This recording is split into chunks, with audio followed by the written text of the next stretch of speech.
오늘 우리가 함께 묵상할 말씀은 열왕기상 8장 12절에서 21절 말씀입니다. 오늘 말씀을 먼저 요약을 해보자면 성전을 건축한 후에 솔로몬은 여호와께서 아버지 다윗에게 말씀하신 것을 그분의 손으로 이루셨다고 말합니다. 다윗이 여호와의 이름을 위해서 성전 건축할 마음이 있었지만 그 아들이 건축하리라는 하나님의 말씀대로 솔로몬이 성전을 건축하고 언약궤의 처소를 설치한 것입니다. 먼저 12절에서 13절 말씀을 보면 솔로몬은 성전 완공에 대한 감사의 고백을 드립니다. 하나님의 영광이 성전에 가득한 모습을 본 솔로몬은 하나님께 감사를 드립니다. 솔로몬의 감사 가운데 성전 건축을 시작한 연유가 드러납니다.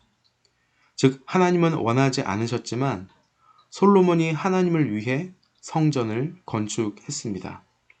솔로몬은 자신이 만든 성전에 하나님이 실제로 임하시고 하나님의 영광을 나타내신 것에 감격해야 합니다. 그는 살아계신 하나님이 거하실 성전을 지을 수 있었던 놀라운 특권과 영광에 감격하며 감사하고 있습니다. 우리도 솔로몬처럼 우리 가운데 거하시는 예수님으로 말미암아 기뻐하는 삶을 살아가야 합니다. 시간이 지나면서 기쁨이 사라지고 있다면 우리가 지닌 기쁨의 원천으로 다시 돌아가야 합니다. 우리가 기뻐할 수 있는 이유가 무엇입니까? 기쁨의 원천이 무엇이죠? 우리가 죄인일 때 예수님이 우리를 먼저 찾아오셔서 구원해 주셨기 때문입니다. 하나님의 임재를 날마다 체험하고 살아가는 것이 성도가 가지는 특권이며 영광입니다. 그러므로 하나님과 함께하는 기쁨이 우리 삶 전반을 움직이는 원동력이 되게 해야 합니다. 다음으로 14절에서 19절 말씀은 성전 완공을 이루신 하나님에 대해 고백합니다. 솔로몬은 이스라엘 온 백성을 축복하면서 연설을 시작합니다. 그는 먼저 하나님을 송축하라고 선포합니다. 그리고 성전 완공의 과정을 자세하게 설명합니다. 솔로몬은 성전 완성이 전적으로 하나님의 손으로 이루어졌음을 고백합니다. 성전 건축에 대한 약속의 말씀을 주신 분도, 성전 건축할 사람을 선택하신 분도, 성전 건축 과정을 인도하신 분도 하나님이기 때문입니다.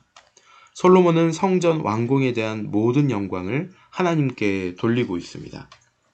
신앙의 핵심은 자신의 삶 전체로 하나님의 주권과 선하심을 인정하는 것입니다. 하나님은 성전을 건축하려 했던 다윗이 아니라 솔로몬을 쓰셨습니다. 하나님은 때로는 우리가 원하는 것을 거절하실 때도 있습니다. 그러므로 우리의 실패와 어려움도 하나님의 선한 계획 가운데 있음을 인정해야 합니다. 반면 우리의 성취와 성공도 하나님의 선하심으로 이루어진 일임을 인정해야 합니다. 솔로몬은 성전 건축의 모든 과정을 하나님이 이루셨다고 인정했습니다. 우리가 바른 신앙관을 가졌는지는 우리 인생의 주인이신 하나님을 인정하며 하나님께만 영광을 돌리는 것으로 확인할 수 있습니다. 끝으로 20절과 21절 말씀은 성전 완공에 사용된 솔로몬에 관한 말씀인데요. 솔로몬은 하나님이 아버지 다윗에게 하신 말씀대로 성전이 완공되었음을 강조합니다.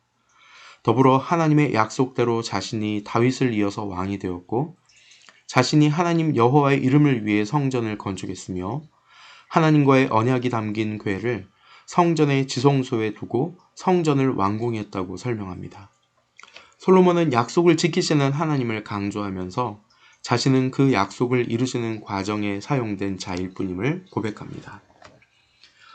성도들 가운데 하나님의 일을 위해 수고한 다음 서운한 감정을 가지는 사람들이 있습니다.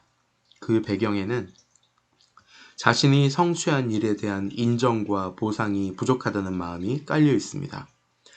이런 사람들은 하나님을 위해 행한 일에 대한 공적과 수고를 인정받으면 교만하게 될 위험성도 큽니다.